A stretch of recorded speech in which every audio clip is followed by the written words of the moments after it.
Assalamualaikum warahmatullahi wabarakatuh.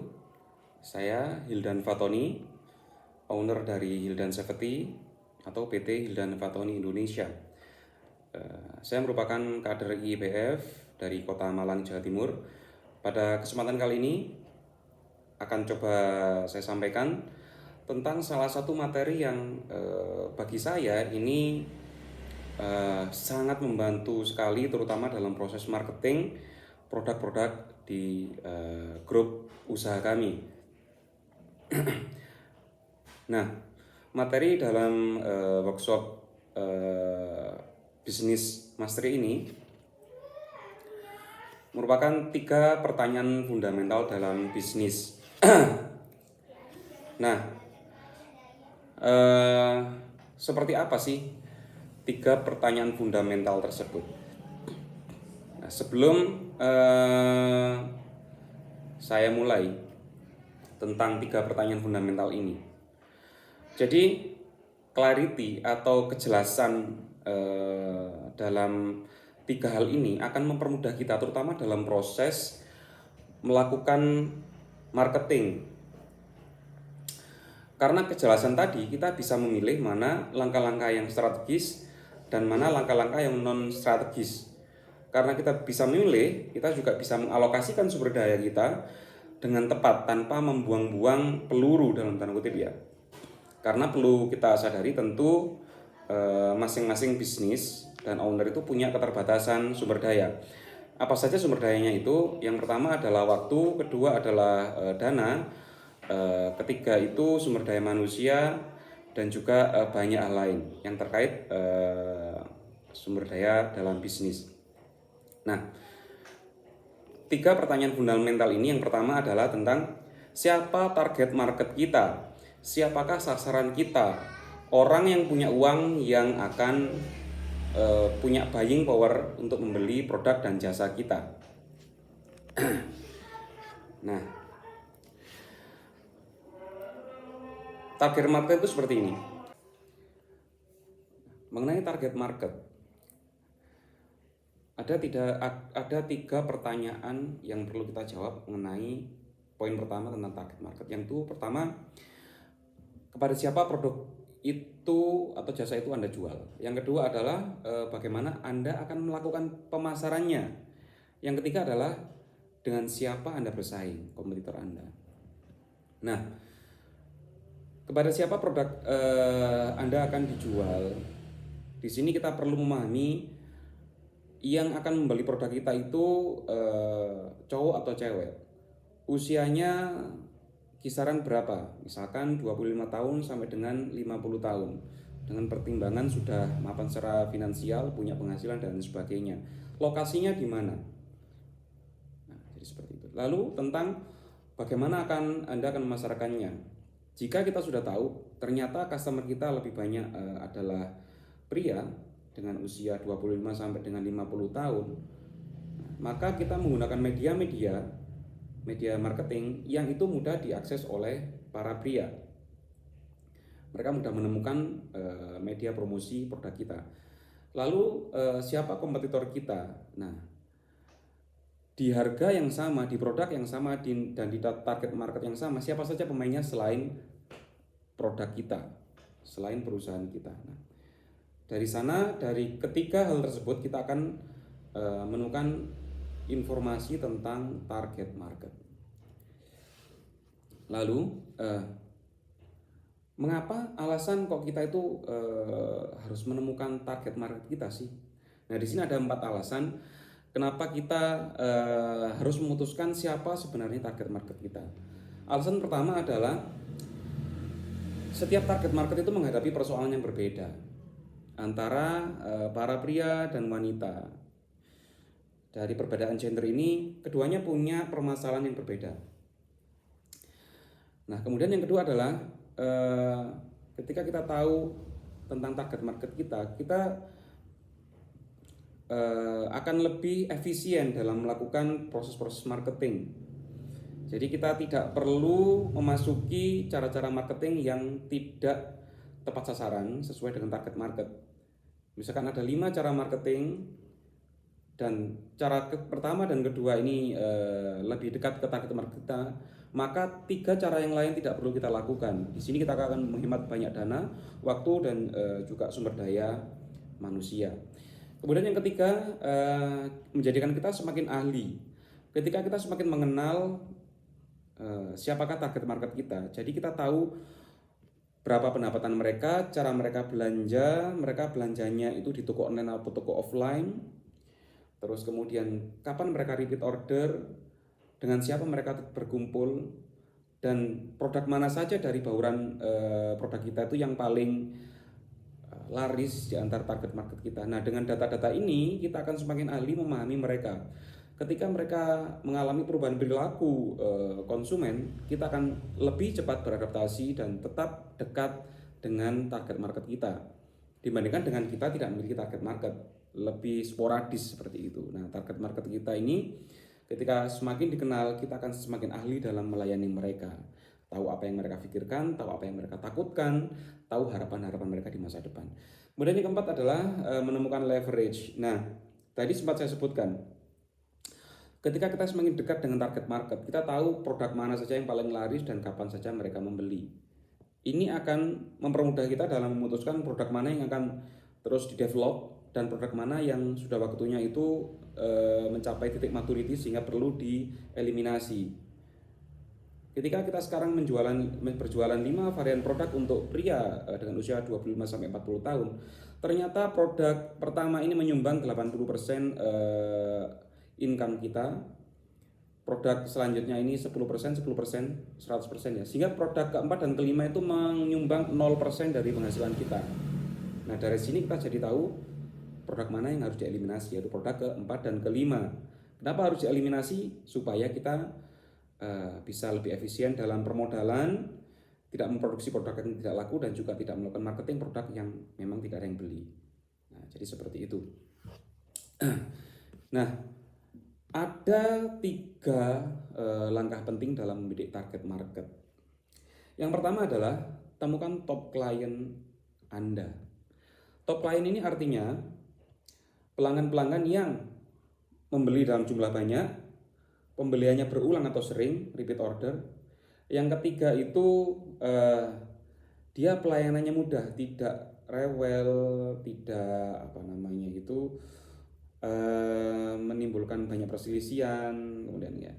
Terus komunikasinya juga mudah. Nah, ini ciri-ciri khas dari top client. Mereka itu pelanggan-pelanggan yang akan happy untuk dilayani. Karena dari mereka kita dapatkan banyak revenue dan juga pelayanan menjadi indah, menjadi mudah, bisnis menjadi menyenangkan. Yang kedua adalah cari tahu 5 persoalan terbesar yang dihadapi oleh pelanggan kita. Jadi kalau kita semakin mengenal target market, kita akan membidiknya, maka pahami mereka. Misalkan kita punya produk perawatan kulit untuk pria, ya kan? Apa sih masalah yang dihadapi oleh pria? Yang pertama, pria itu sangat simple sehingga tidak menghindari produk-produk yang terlalu kompleks, terlalu rumit, susah dibawa, terlalu mencolok. Pria butuh produk-produk yang dengan harum yang tidak terlalu menyengat. Pria sangat aktif sehingga kulitnya sangat mudah kotor, sehingga dia butuh produk yang mampu mengatasi banyak masalah keringat dan juga kotoran di kulitnya. Terus kemudian pria sangat loyal, dia tidak suka coba-coba. Nah, sehingga mereka butuh produk yang benar-benar mudah diingat, membuat mereka nyaman, pelayanannya cepat, dan lain sebagainya. Nah, ketika kita semakin tahu setidaknya 5 persoalan yang dihadapi oleh para pria terkait kulitnya, maka kita akan semakin tahu, ternyata produk yang seperti ini yang dibutuhkan dengan harga sekian, ukurannya sekian, mudah dibawa di kantong. Terus kemudian cara mengingatkannya seperti ini, marketingnya itu konten videonya menggunakan artis seperti ini. Nah, itu kita jadi semakin tajam dalam membidik target market. Yang ketiga, tentang 3 langkah membidik target market itu adalah cari tahu mengapa kok mereka memilih produk tersebut dari Anda, bukan dari kompetitor. Apa alasan terkuat bagi target market kita itu untuk membeli dari kita? Apakah harganya, apakah ketersediaannya itu mudah dijangkau di minimarket, ataukah ketersediaannya itu mudah dijangkau oleh mereka melalui online di marketplace atau website? Apakah karena public figure yang menjadi brand ambasadornya itu artis yang dekat dengan para pria, terkenal maskulin, ataupun mencerminkan pria usia 25 sampai 50 tahun, atau ada hal-hal tertentu yang membuat mereka itu lebih memilih produk kita daripada pesaing. Nah, ini nanti akan memperkuat persepsi dan brand image produk kita di target market. 3 hal tadi ketika kita lakukan akan semakin mempertajam kita dan akan mengeliminasi produk dari para pesaing. Seperti itu. Nah, itu 3 cara, 3 langkah dalam membidik target market kita supaya tepat sasaran.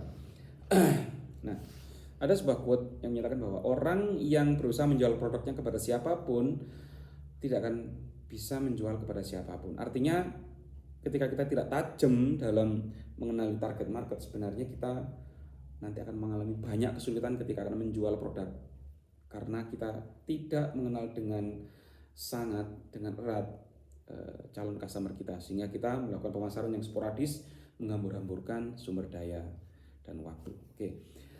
Lalu pertanyaan fundamental kedua adalah siapa kompetitor Anda? Kompetitor artinya pesaing, produk, layanan dari sebuah perusahaan yang itu erat berkompetisi dengan produk dan layanan Anda. Siapakah mereka? Ada namanya pesaing, ada namanya benchmark. Pesaing ini adalah produk dari perusahaan yang itu bersaing dengan kita dan sebenarnya bisa kita lampaui. Kalau benchmark itu yang dia posisi produk dan layanannya sudah sangat di atas kita sehingga tidak bisa dilampaui dalam waktu dekat. Nah, pesaing ini adalah produk dan layanan dari kompetitor yang bisa kita lampaui. Siapa sajakah mereka? Nah, dari sini kita perlu menggali pesaing kita. Misalkan ciri-ciri pesaing adalah produknya di harga yang sama, mirip-mirip dengan kita. Kalau produk kita itu harganya 100.000, mungkin pesaing 115.000 atau 95.000, jadi masih dekat. Ya, target marketnya sama, terus kemudian omsetnya juga tidak selisih jauh. Kalau misalkan omset kita 1 miliar, pesaing itu mungkin 800 juta atau lebih tinggi 1,2 miliar. Jadi untuk menyalipnya masih bisa kita lakukan dalam waktu dekat. Nah, contohnya ini Honda dan Yamaha. Honda dan Yamaha itu selalu bersaing. Varian produknya selalu spesifik, dan ketika merek yang satu menghadirkan produk baru, merek yang lain berusaha menyaingi dengan produk yang mirip dengan segmen market yang sama. Contoh, persaingan antara Honda PCX dan juga Yamaha NMAX. Nah, ketika menghadirkan motor matic dengan cc 150 cc dan sampai 160 cc, mirip-mirip motor matic Eropa yang lebih besar daripada seperti Scoopy gitu kan. Nah, mereka saling bersaing feature, loyalitas dari pelanggannya. Mereka berusaha menghasilkan teknologi-teknologi yang saling mengungguli. Yang sekarang ada NMAX Turbo, PCX nanti hadir lagi. Nah, mereka bersaing di sana. Maka kompetitor dari NMAX adalah PCX. Bukan kompetitor NMAX, bukanlah Scoopy. Karena CC-nya berbeda, bentuknya berbeda, segmen marketnya berbeda. Nah, kita harus benar-benar mengenali target market kita, siapa pesaing kita, yang itu bisa dikenali dari harganya, bentuk produknya, gender dari konsumennya, terus ciri-ciri dari konsumennya. Nah, sehingga kita benar-benar tepat memilih siapa pesaing kita. Jangan sampai kita memilih ibaratnya Nmax berusaha menyaingi Scoopy. Nah, ini beda. Nmax itu sudah untuk kalangan yang ekonominya menengah karena harganya lumayan mahal ya, 35 juta ke atas.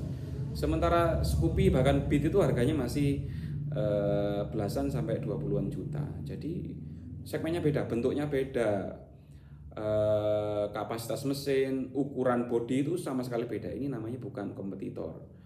Ketika Nmax memposisikan diri sebagai kompetitor PCX, inilah yang tepat karena cc-nya mirip, mungkin 11-12, bodinya juga besar, harganya mahal. Nah, image orang ketika membelinya juga beda. Nah, seperti itu. Jadi harus benar-benar hati-hati menentukan siapa sih kompetitor dari produk dan layanan kita. Nah, apakah kompetitor itu perlu ditakuti? Kalau kader IBF tentu malah bersyukur sebuah produk itu ada kompetitornya, karena produk dan layanan yang tidak ada kompetitornya bisa jadi memang tidak ada yang mau beli. Nah, kan gitu. Oke, jadi ada 5 hal yang membuat kita bersyukur akan kehadiran kompetitor ini ya. Yang pertama adalah kompetitor mengajarkan kita tentang banyak hal terkait target market yang kita garap. Nah, dengan adanya kompetitor, kita semakin tahu sebenarnya yang akan membeli produk kita dan produk kompetitor itu siapa saja, target market kita siapa, lokasi mereka lebih banyak di pulau mana di Indonesia ini, perilaku mereka bagaimana, tokoh-tokoh yang mereka segani siapa saja. Nah, dengan kita punya kompetitor, kita bisa mencontoh profiling dari customer kita, customer kompetitor, sehingga bisa diterapkan ke customer kita. Saling intip seperti Indomaret dan Alfamart. Nah, jadi semakin mempertajam pengetahuan kita tentang target market. Yang kedua adalah kompetitor menunjukkan di mana target market kita berada. Seperti halnya ketika ada Indomaret, di sebelahnya ada Alfamart. Adanya Indomaret di lokasi tertentu, kecamatan tertentu, terus di pinggir jalan A. Nah, itu memvalidasi bahwa di area tersebut memang banyak customer untuk minimarket, ya kan? Apalagi rame lagi. Wah, jadi tahu ini Alfamart tinggal ngintip aja. Di tikungan itu ada Indomaret dan rame, maka kalau di jarak yang dekat dari Indomaret tersebut didirikan Alfamart, maka peluang besarnya akan ramai juga. Nah, ini research yang sangat sederhana.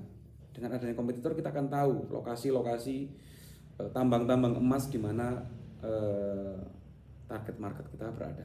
Yang ketiga, kompetitor menunjukkan kelemahan dan kekuatan kita. Dengan berkompetisi kita jadi tahu ketika kompetitor berinovasi dan laris, kita berinovasi dan kurang laris. Nah, ini memvalidasi bahwa inovasi yang diperhatikan, inovasi yang berdampak bagi customer itu ya inovasinya dari kompetitor. Sehingga kita tidak perlu melakukan inovasi yang tidak dianggap oleh target market. Oh, ternyata inovasinya itu bukan di ingredients, bukan di bahan baku produk. Ternyata inovasinya itu hanya pada kemasan. Nah, kita tahu dari mana? Karena kompetitor baru saja merubah kemasan menjadi yang lebih cerah dan laris. Sementara kemasan kita masih warna-warnanya warna-warna agak gelap. Nah, seperti itu. Terus kemudian yang keempat adalah kompetitor menuntun kita pada peluang yang kita miliki. Jadi kita jadi tahu seberapa besar market size-nya, berapa triliun market yang sebenarnya diperebutkan oleh kita dan kompetitor ini. Sehingga dengan adanya semakin banyak kompetitor, maka dan mereka itu laris, penjualannya bagus, bisa kita lacak di marketplace atau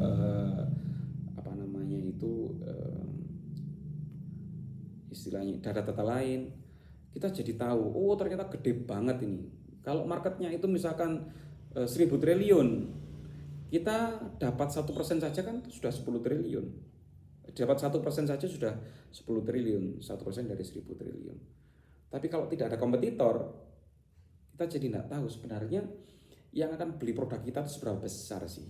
Seberapa besar masyarakat yang akan beli, belum tervalidasi. Tapi kalau ada kompetitor, kita kan bahkan ada software yang untuk mengintip omset kompetitor di marketplace itu juga ada.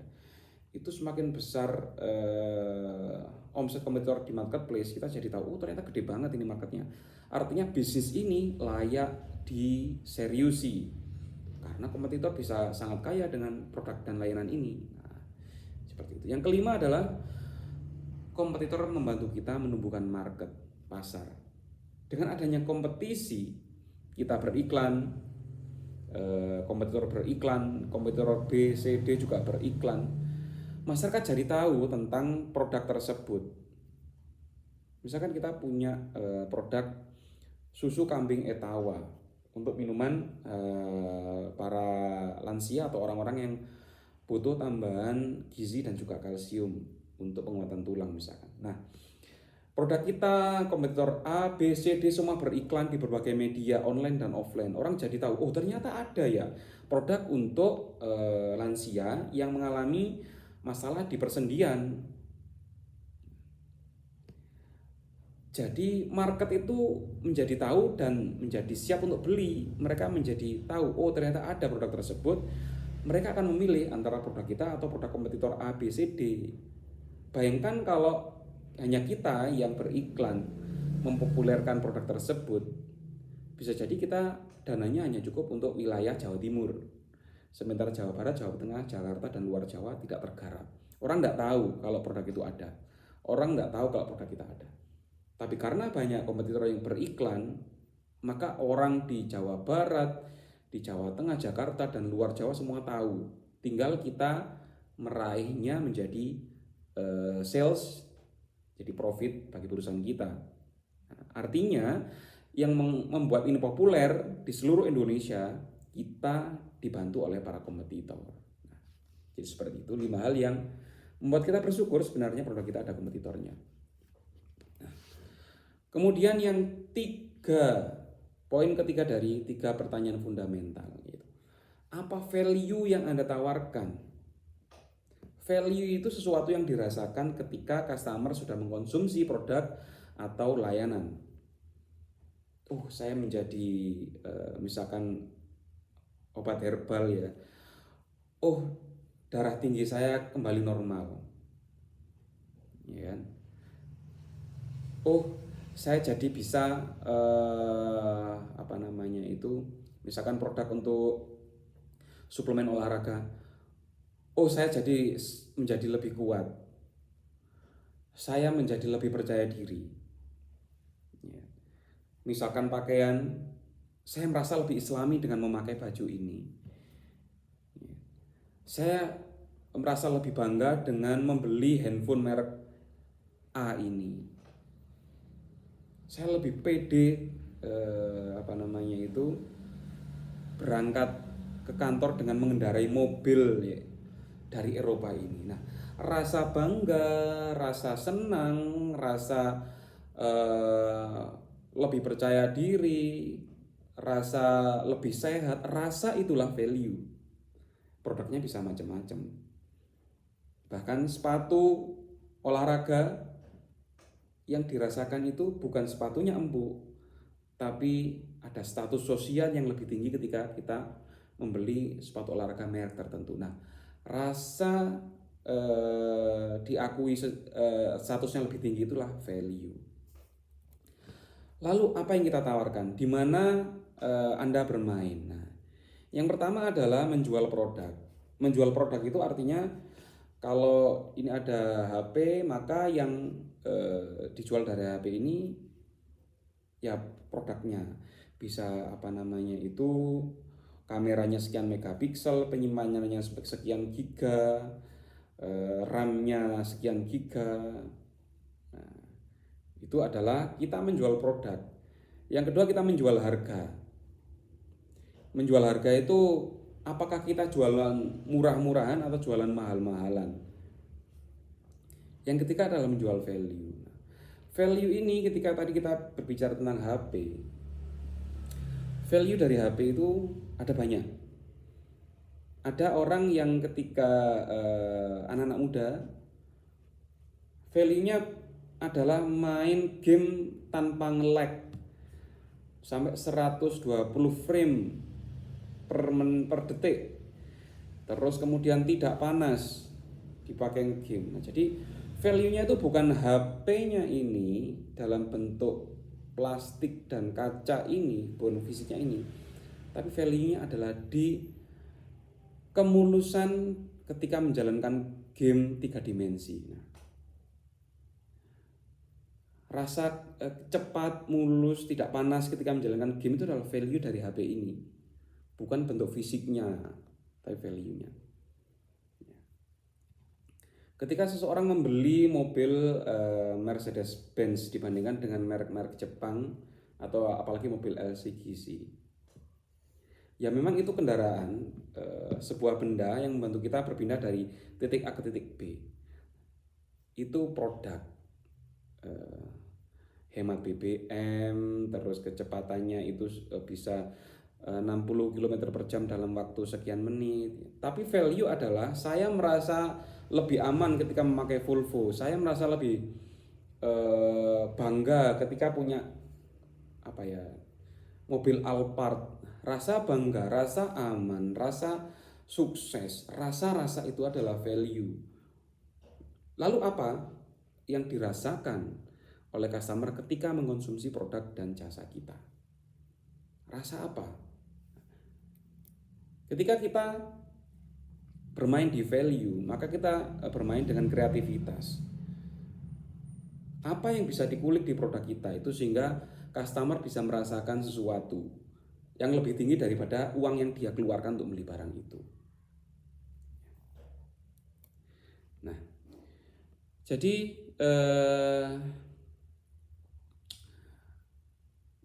harga itu adalah nominal rupiah yang dibelanjakan pelanggan ke kita. Tapi value itu apa yang dia rasakan. Kalau dia mengeluarkan uang 1 juta, tapi rasa bangganya melebihi 10 juta, maka kita adalah perusahaan yang punya produk yang valuable, value-nya tinggi. Dengan bermain di value, maka ada loyalitas. Orang tidak lagi akan memandang tentang harga kita yang terlalu mahal atau ada kekurangan di produk kita, tapi ada ikatan emosional yang justru tercipta membuat mereka itu merasa bangga, puas, senang, aman, dihargai ketika membeli produk kita, dan rasa itu lebih mahal daripada uang yang mereka bayarkan. Maka itulah value. Value itu lebih berharga, lebih mahal daripada uangnya. Bayangkan ketika orang sedang mengalami sakit darah tinggi, ketika beliau mengonsumsi sebuah obat ataupun jamu, dan dia merasa enak badannya. Nah, bayangkan ketika ada orang mengalami penurunan penglihatan. Nah, dia tidak bisa melihat dengan normal. Pekerjaannya dia terganggu. Dia tidak bisa mengendarai mobil dengan aman, khawatir tertabrak. Kekhawatiran tadi itu terjawab ketika datang ke klinik Anda, membayar 30 juta untuk membuat matanya kembali normal. Dia bisa bekerja lagi, bisa menghasilkan ratusan juta, dia bisa menikmati momen tamasya dengan keluarga memakai mobilnya dia. Maka 30 juta yang dia keluarkan untuk pengobatan mata itu kecil banget dibandingkan dengan potensi pendapatan yang dia akan dapatkan ketika dia kembali normal bekerja, ketika dia itu merasakan senangnya bisa kembali rekreasi berkendara mobil dengan keluarga. Harga 30 juta yang rata-rata orang merasa itu mahal akan menjadi kecil ketika value dari produk dan jasa kita lebih besar dari 30 juta. Nah, itu gambaran tentang value. Nah, Nah, tadi adalah million dollar formula. Jadi formula jutaan dolar yang bisa kita terapkan di produk dan jasa kita. Yang pertama tadi value, yang kedua adalah diferensiasi. Diferensiasi itu ketika produk dan jasa kita dipandang berbeda, punya perbedaan dari para kompetitor. Kalau kompetitor menawarkan produknya, kita menawarkan produk kita, lalu pelanggan akan coba menganalisa sebenarnya produk kita dengan produk kompetitor itu apa sih bedanya, kok sehingga dia harus memilih salah satu di antara kita atau kompetitor. Nah, maka diferensiasi itu adalah kita membuat sebuah perbedaan yang nanti akan memberikan sinyal, ini loh beda kita dengan kompetitor. Tidak harus sesuatu yang sangat berbeda. Bisa jadi dengan sedikit perubahan di kemasan. Bisa jadi dengan sedikit cara penjualan yang berbeda. Video-video marketing yang sedikit berbeda. Yang membuat mereka ingat dan lebih mengingat, menancapkan merek kita, produk kita, layanan kita dibandingkan dengan kompetitor. Ini permainan kreativitas dan kita harus benar-benar mencari. Kemarin ketika salah satu merek sepeda motor itu bermasalah di rangkanya disinyalir mudah keropos. Lalu kompetitornya langsung membuat iklan khusus tentang rangka sepeda motor. Rangkanya kuat, langsung buat diferensiasi. Jadi langsung dia tiba-tiba loncat ke atas dan langsung bilang, produkku rangkanya kuat. Di antara body, feature, teknologi, dia memilih rangka sebagai titik diferensiasi karena waktu itu kompetitor tersebut sedang mengalami masalah di rangka. Inilah diferensiasi. Kalau Anda punya rumah makan, rata-rata orang sarapan di jam 7 dan jam 8 pagi. Tapi Anda melakukan riset dan ternyata banyak orang yang sarapannya lebih pagi, jam 5 sudah mulai sarapan. Maka diferensiasi bisa jadi diawali dengan membuka warung Anda jam 5 pagi sudah buka. Orang biasanya buka jam 8, para warung kompetitor kita buka lebih awal jam 5, 3 jam lebih awal. Itulah diferensiasi. Yang selanjutnya tentang million dollar formula. Lalu kita akan membahas tentang 3 langkah strategi diferensiasi. Yang pertama adalah positioning. Apa itu positioning? Nah, sebagai gambarannya, positioning itu adalah bagaimana Anda membedakan produk dan jasa Anda di benak para customer Anda. Tentang positioning, memiliki ide sederhana yang itu bisa memisahkan produk Anda dengan kompetitor, itu sudah disebut positioning. Warung kita buka lebih awal, itu positioning. Produk kita itu kemasannya lebih mudah dibuka, itu positioning. Yang kedua adalah trust building. Ketika kita sudah punya positioning, kita harus membuktikan bahwa positioning yang Anda berikan itu adalah nyata dan bisa dipercaya. Jadi kita membangun kepercayaan bahwa promise atau janji yang kita berikan pada pelanggan tentang produk dan layanan kita itu nyata adanya, bukan hanya gimmick-gimmick. Yang ketiga adalah awareness creation, yaitu bagaimana cara kita mengkomunikasikan agar mereka sadar, oh beneran ya produk kita itu beneran bedanya. Kita bisa mempromosikan dengan media online, media offline, mengingatkan pelanggan berkali-kali bahwa kita ini beneran beda loh, bedanya di titik ini loh gitu. Nah, ini adalah 3 strategi tentang diferensiasi.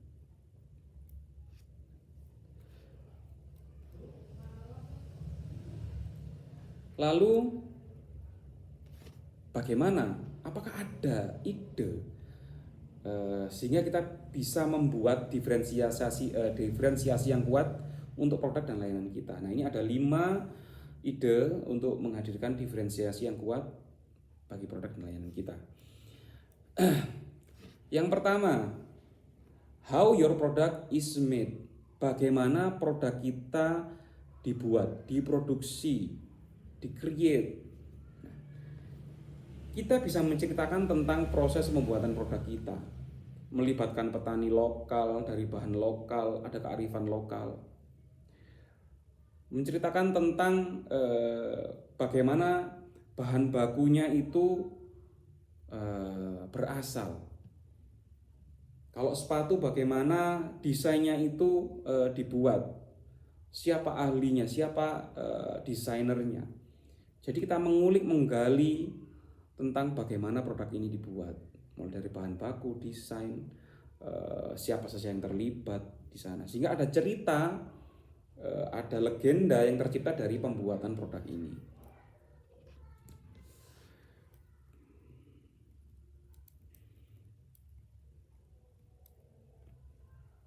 Yang kedua, tentang ide membuat diferensiasi yang kuat tentang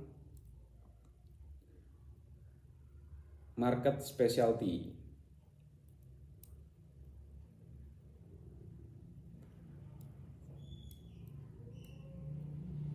Nah, ada cara itu membuat produk kita itu menjadi berbeda. Misalkan kita akan membuat sebuah sepatu yang didesain khusus untuk orang yang punya penyakit tertentu. Jadi brand kita ini memang didesain untuk sepatu medis, sepatu untuk pasien dengan keluhan tertentu. Ada salah satu sepatu yang mirip seperti ini, misalkan sepatu medis juga, tapi untuk dokter. Jadi dalam iklannya, sepatu ini memang fokus untuk tenaga medisnya. Yang tadi pertama contohnya untuk pasien, yang kedua contohnya untuk tenaga medis. Nah, mungkin sepatunya sama dengan sepatu kebanyakan, tapi karena merek tersebut sudah identik dengan sepatu medis, maka para tenaga medis ketika butuh sepatu, dia tidak akan membeli sepatu sembarangan. Dia akan merujuk pada merek tersebut. Nah,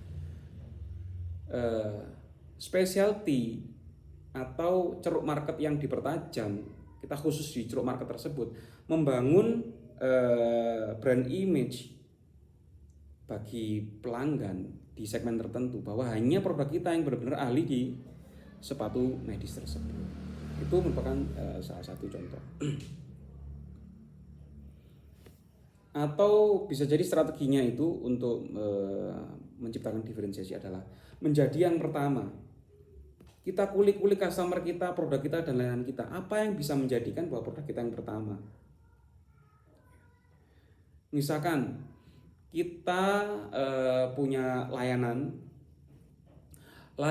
tukang profesional yang pertama di Jawa Timur misalkan. Tukang-tukang kita pakai seragam, tukang untuk memperbaiki rumah ya, memakai seragam, dia punya SOP, dia dilengkapi dengan teknologi.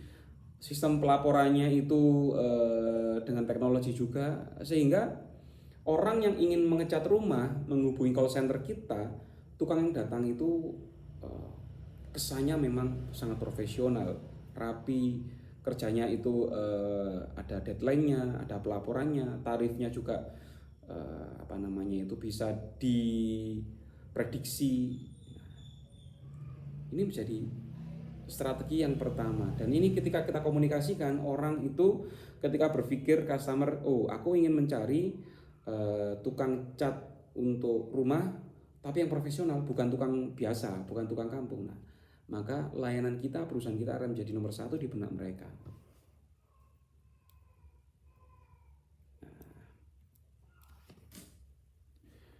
Jadi yang terakhir, ketika bicara value, kita harus juga berbicara tentang bagaimana cara mengkomunikasikannya. Produk dan layanan kita baik, perusahaan kita baik, tapi kalau customer tidak tahu, mereka tidak akan beli dari kita.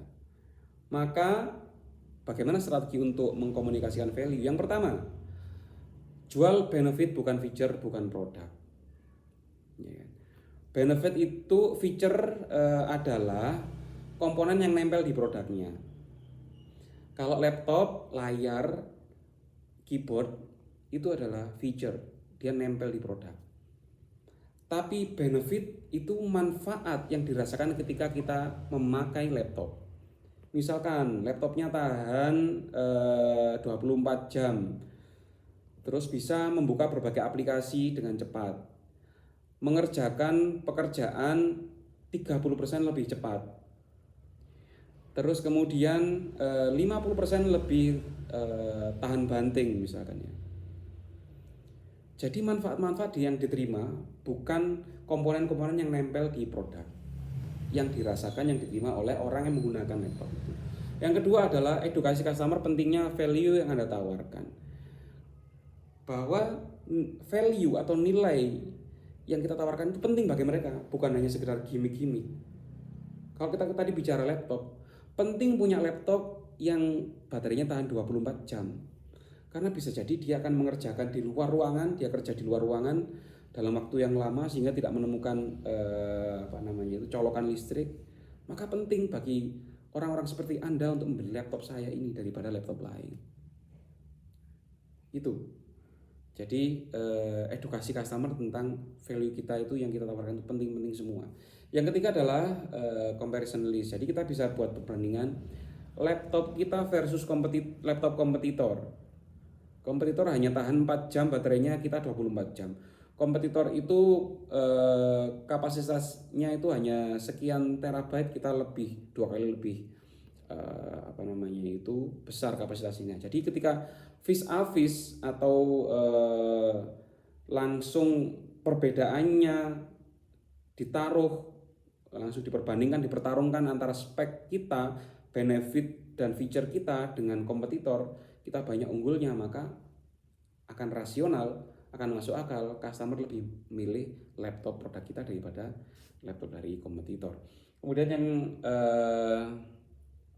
selanjutnya adalah komunikasikan positioning. Jadi di antara semua laptop, bagi orang yang sebagian besar waktunya bekerja di luar ruangan, belilah laptop kita. Jadi ketika banyak orang yang kerjanya itu di pertambangan, terus kemudian dia banyak canvassing di luar ruangan, nggak ketemu colokan, mereka langsung hanya terpikir produk kita, bukan produk yang lain. Nah, dan itu terus kita ulang-ulang untuk komunikasikan. Nah, oke. Demikian 3 pertanyaan fundamental yang kita bahas. Terima kasih, saya Hildan Fatoni. Jika ada kurangan saya mohon maaf. Wassalamualaikum warahmatullahi wabarakatuh. Terima kasih.